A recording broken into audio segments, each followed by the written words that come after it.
ఇవాళ తొలి ఏకాదశి సందర్భంగా ఈ వికృతమాల అనే గ్రామంలో సంతాన సంపద వెంకటేశ్వర స్వామి ఆలయంలో వేదపారాయణం జటాపారాయణం వేదపారాయణం జరిగింది. అంటే ప్రతి ఏకాదశి జరిగిన ఈ తొలి ఏకాదశి అంటే విష్ణుమూర్తి యోగంతరలోకి వెళ్ళేటటువంటి రోజు ఇవాళ.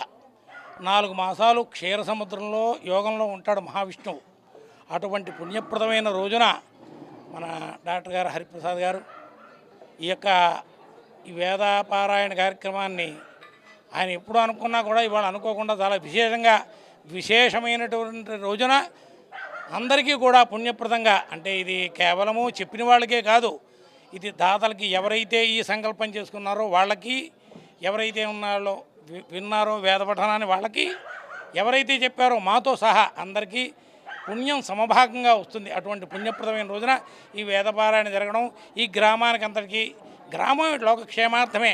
ఇందాక వేదపారాయణ చేసేటప్పుడు సంకల్పంలో లోకక్షేమార్థం అని చెప్పాము. ఇందులో ఈయన ఎవరిది స్వార్థం ఏమీ లేదు. అంతమంది 10 మంది లోకం అంతా క్షేమంగా ఉంటే వాళ్ళతో పాటు మనం కూడా క్షేమంగా ఉంటామనే సంకల్పంతో ఈ వేదపారాయణ కార్యక్రమాన్ని ఆషాఢ శుద్ధ ఏకాదశి తొలి ఏకాదశి రోజున నిర్విఘ్నంగా జరిపించడం జరిగింది.